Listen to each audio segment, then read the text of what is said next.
Hi guys, welcome back to my channel. If this is your first time here, welcome. If this isn't your first time here, welcome still. I'm here to show you guys how I was able to achieve this look.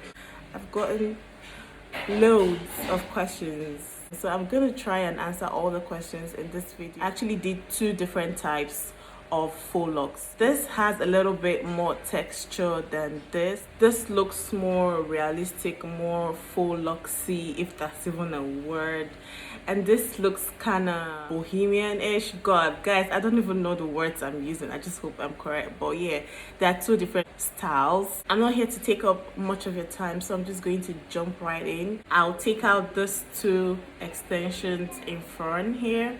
Just going to go off camera and do it. So I have unraveled this two in front just so that I can be able to show you guys how I did the whole process. So for the extensions that would be hidden inside the locks, you can basically use any extensions that you have. As you can see, I'm using the regular expression attachment for this part, making sure it's up to length.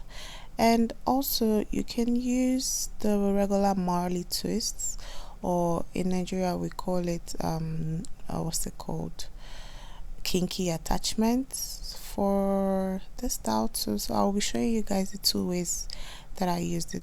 So to twist up the hidden extensions, I'll be using this old crochet attachment that I've used before. As you saw earlier in the video, I use it for the left section of my hair. So to achieve this, you're going to need a crochet pin that looks just like this. Making sure it's pinned down, stick it right across your hair, and then pick up your extensions just like so.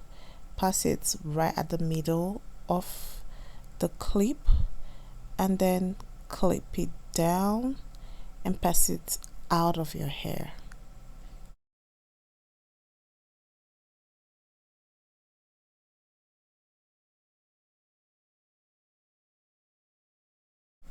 So this is going to serve as the base for your twisting. You should make sure you get it to the length that you desire.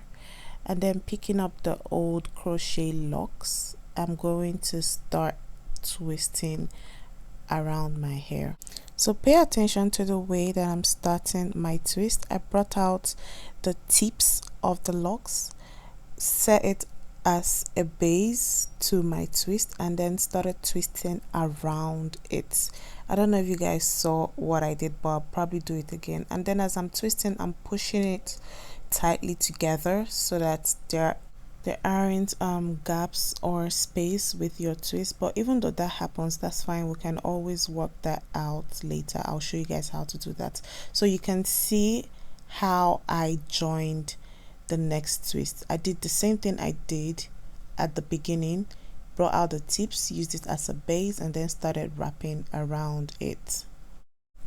And then I'm just going to keep on wrapping. If your extension runs out, just add as much as you want the length of your hair to be. Just keep adding, and I'm doing the same exact thing. Bring out the tips, set it as a base, and wrap right around it till I get to my desired length, and then I'm going to close it up.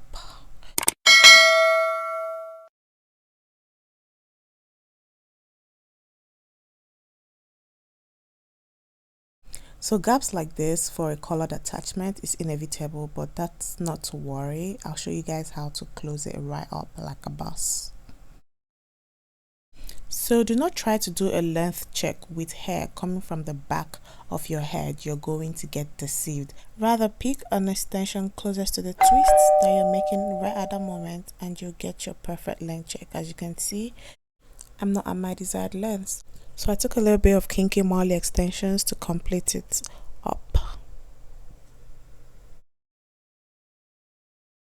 So now I'm at my desired length. It's time to lock this hair up, and this is the tricky part. So what I did, I'm taking the end, the remaining part of the inner extensions together with the remaining part of the braiding extension, I divided it into two, and now I'm twisting with one of the sections right back up. I don't know if what I said just made sense, but yeah. And if you still have some hair remaining after you're done doing that, you can either cut it up or you can just continue twisting. But just because this is a colored attachment, I decided to just cut it up so that I have less color to manage, when I'm trying to cover all that openings. So now this is me trying to cover any part of the hair that has openings, that has, the colored attachment showing. I just take up a little bit of the Marley kinky hair, and then I just wrap around.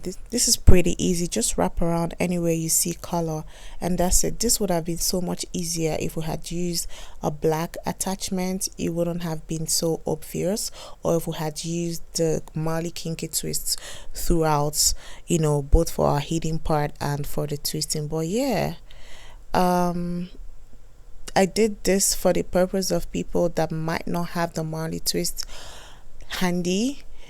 So you can use whatever extensions you have at home and it will still work. You're still going to be able to, get your hair to look like this. So yeah. So yeah, that's it for this section of the hair. I believe it was pretty straightforward and it explains itself. So now I'm going to go right ahead and show you guys how I did the other part of the hair with just the Marley kinky twists all through. Actually prefer that section of the hair, so I'm just going to go right ahead and show you guys.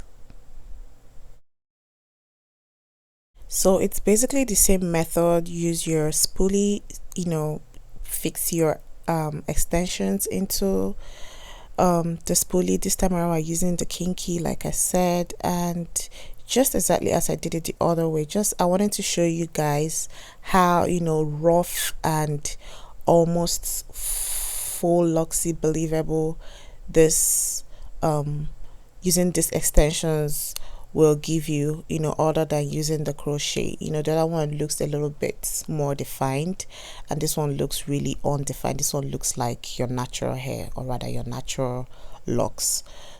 And how fat or thin you want your locks to look like will depend on the amount of extensions you use. So as you can see, I doubled the extensions I picked up earlier because I wanted it a little bit fat, and then just like I did in the other section, I start to twist around tighter at the roots and then loosely as I go further down.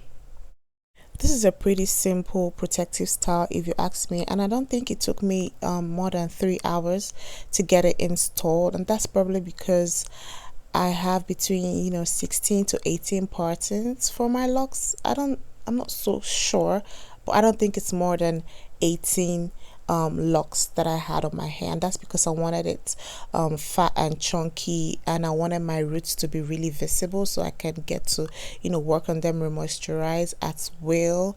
And then I'm going to say that this is a pretty brilliant protective style if you ask me, because it literally keeps your ends fully tucked in inside these faux locks. And if you did your moisturizing pretty well, and probably did the LOC method or the LCO method, and you did it pretty well, your hair would remain in that state for as long as you carry this hair. I assure you, I have tried this, and when I took my hair down after like 2 months, it was just exactly the way it was on the day that I was making this hair. So yeah, if you're looking at protective styles that keep your hair really moisturized for so long, probably have a busy schedule and you can't be bothered with your hair for so long, this I would recommend. Give this video a thumbs up if you haven't even done that yet, and if you haven't subscribed, this will be a really good time to click on that subscribe button. Sister, it's free. Okay, 0 naira, $0, zilch. Why don't you join the family? Because the very next video I'll be posting after this is how to wash your hair while it's in protective style, be it braids, faux locks, yarn twists, whatever it is. Yeah, so that video would benefit you if you have watched this video up to this point. So why don't you just join the family? And seeing that we're trying to recreate like actual dreadlocks, you can, you know, mess your hair up as much as you want. The messier it looks, you know, the more realistic it's going to look. So do not be worried about getting it right. It can look messy and also still look pretty bomb. So you guys see what I did at the end, you know, with my fingers flipping it. That will tuck in, you know, any stray hairs if there are any flying around. So guys, can you see the clear difference between these two hair? Which is your favorite? But also, let's talk about how lightweight, you know, the Marley twist section is looking. I wish I had more extensions because I would really have loved to go for this extensions throughout the hair, but I did not. I had to make do with what I had, but it's not like what I had is so bad because this is pretty much, I mean, I wouldn't even call this bad. So yeah, probably the next time I do it, I'll probably do it thinner and I'll probably use this Marley twist all through. Yeah, so I hope to see you in my next video. Thank you guys. Bye. Mwah.